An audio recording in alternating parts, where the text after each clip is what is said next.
Hello and welcome. It's the 28th of April. I've come down to the plot after work to do a bit of watering because we've got a bit of a hot spell at the moment.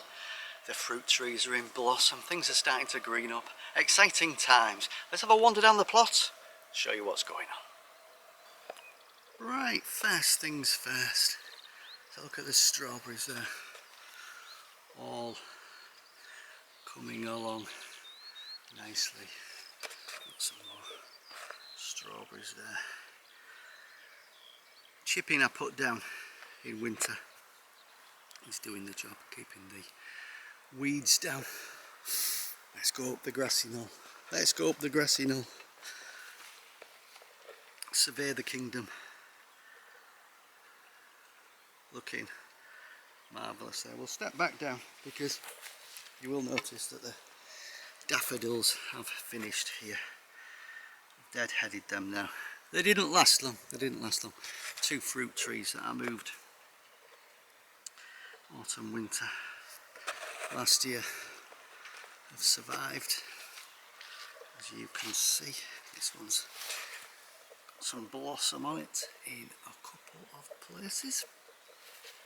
We do have some bulbs yet to pop up, so we'll look forward to that if we wander across everyone's favourite tree, Eostre phoenix.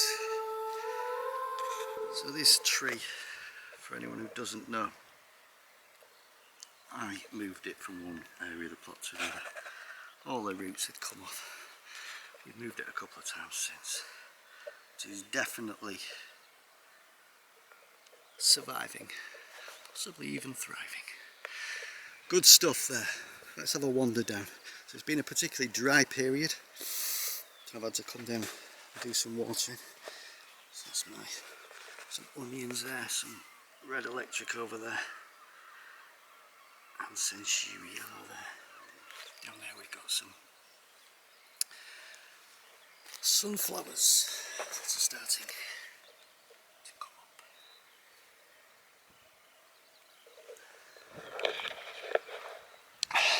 Last year was really bad for sunflowers, and bad for a lot of things due to slugs, but the dry weather that we're having seems to be keeping the slugs at bay. I haven't seen many, and everything seems to be surviving so far. We've got our garlic here. So these two rows nearest the edge, the ones just supermarket garlic. Just broke up cloves and planted them. These next two rows from the garden centre. We've got a couple of elephant garlic with a leek in the middle. But the garlic is coming along nicely. No real size difference between the garlic from the supermarket and the garlic I bought from the garden centre. Broad beans. Sowed these later than I normally do. So I saved the seeds last year, put them in the ground in December, so later than I normally do. And last year was wet and horrible, and not very many, in one broad bean survived. So we're doing well with our broad beans. I'll put my secondary potatoes in there.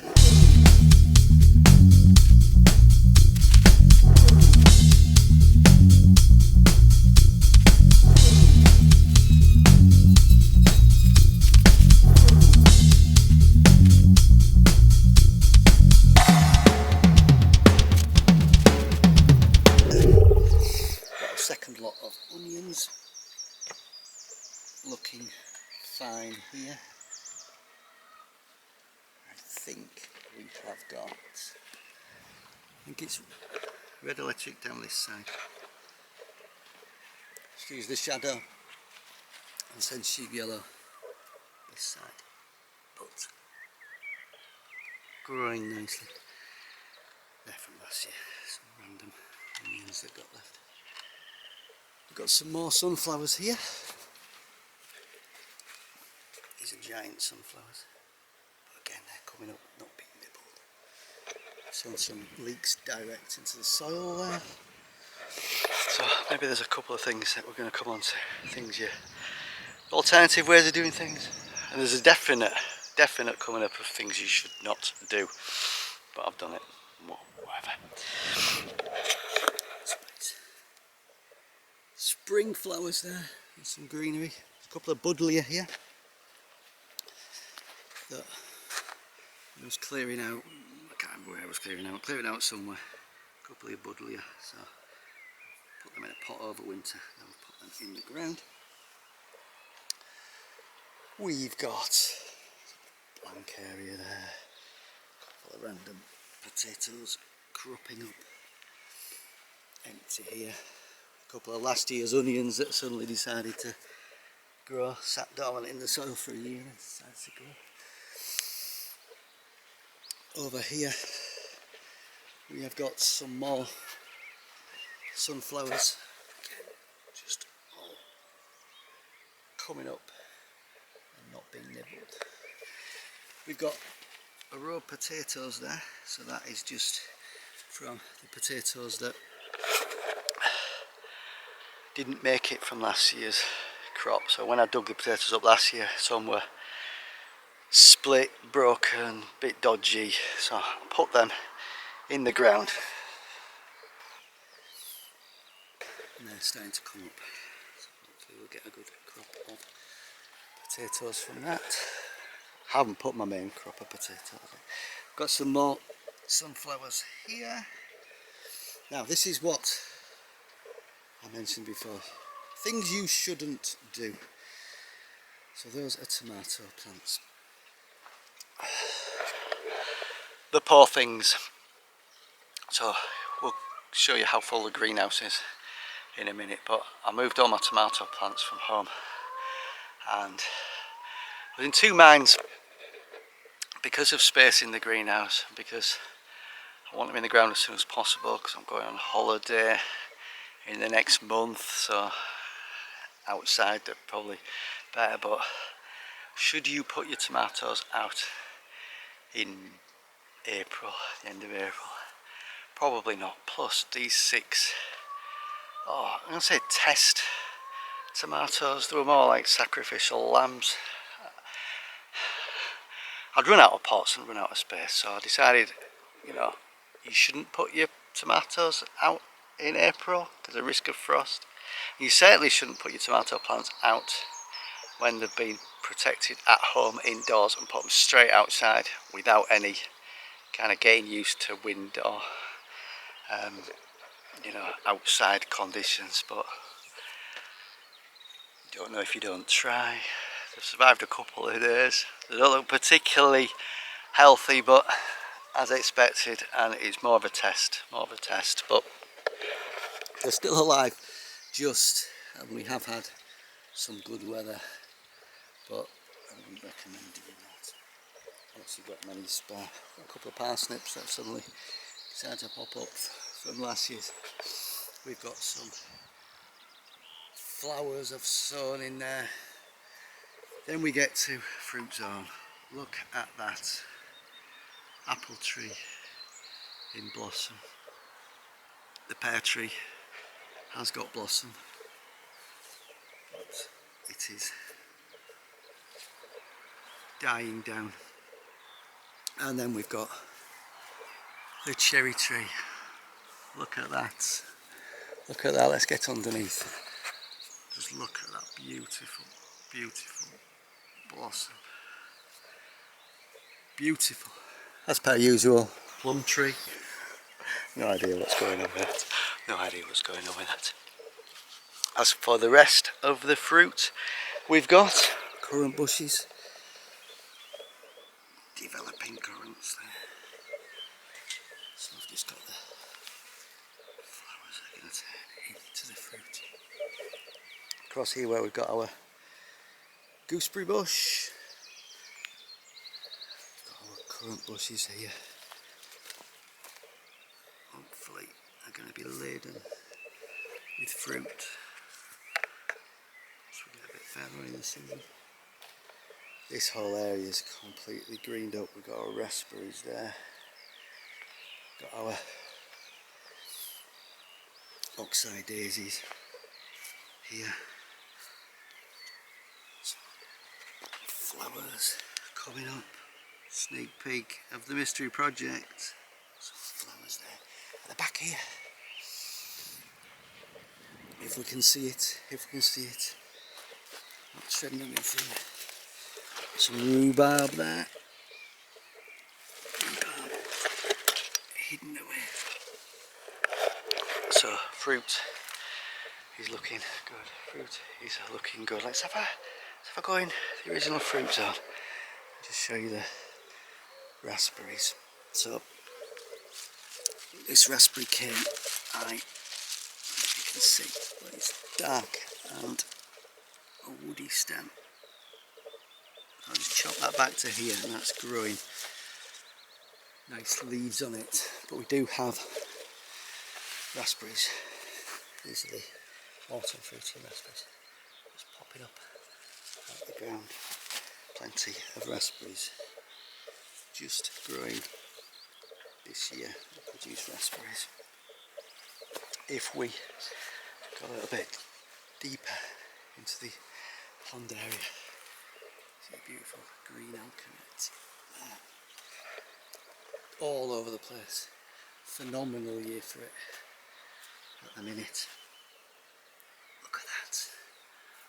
All round the pond area. Beautiful blue flowers.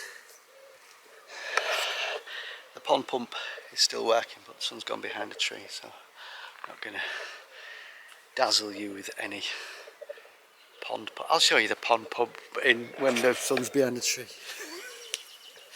There we go. But you have my word that during the day, on a sunny day, oh, it's beautiful, it's beautiful. Shedslash greenhouse, anyone? There's not much to see in here, to be honest. We've still got some onions from last year. They're starting to sort of grow green up, so they're sort of no good for eating anymore, but I plan on using these to repel any slugs from my pumpkins. So my only pumpkin that survived last year was one that was in the middle of the onions. So there's my pumpkins here. Just moved them out here yesterday. So any sign of nibbling on them by slugs, I get the onions on them.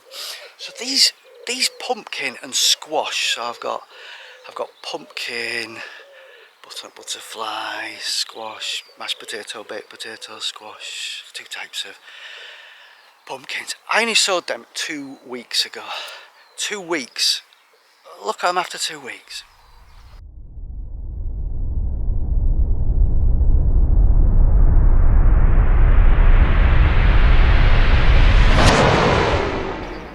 So it's time for them to come out into bigger pots.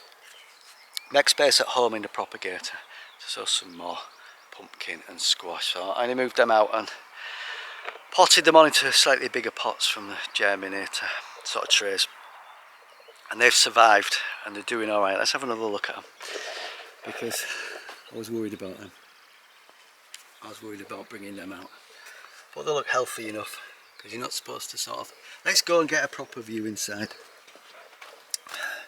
There is not much room in here. So this is the reason why I put some tomatoes outside, because we are chock-a-block in here. So there are the pumpkins there. Pumpkin and squash. All doing fine. Like I say, only 2 weeks old. It's crazy. I've got my second batch and third batch of chilies that have now moved out from home. I'll move them into bigger pots. So I've got some bigger pots. And the tomatoes.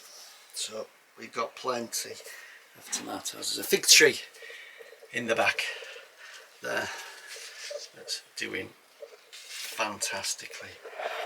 So the fig tree lost all its leaves during the winter, just kept it in here during the winter, and it's survived. It's producing leaves. I don't know how many years it needs to be old to produce figs, but anyway, back to the tomatoes. So these tomatoes Oh, when did I sow them? I'm going to say February. Anyway, look. They were by the back door. I'd potted them on once. And they were by the back door at home. And they looked sort of healthy enough, but I'd made a mistake with them. I'd kind of left them bunched up and too close together. When you started moving them around, some of them were really quite thin. Sort of, they're too close together, hadn't been sort of had enough access to enough light. So some of them were quite straggly. So as you can see, I've got a lot of canes here keeping them up, and there was a couple of tomato plants that didn't make the journey here. The stalks were too fragile and thin and the snap, so hopefully they'll get more access to light here. They're a bit more spread out, and this greenhouse gets more light than my back window does, which just gets light in the afternoon. This gets light all day. So greenhouse absolutely chock-a-block. Excuse the noises. Some sweet corn here, so hopefully that'll be okay. Let's wander outside into the light. I'll play for a bit of time so I remember what I was going to say. Oh yes! The mystery project. I'm not going to tell you. I'm not going to tell you what it's going to be. I'll leave that to your imaginations. Despite the fact I said I didn't want to get involved in any major projects. It's to do with the space that I've got in the greenhouse, but look, anyway, I've started a project. Hopefully in a couple of weeks we will see the end of that, but that is it for this week. Hope I haven't rambled on for too long. Thanks for watching. Click subscribe, send me a comment. See you next time. Cheers.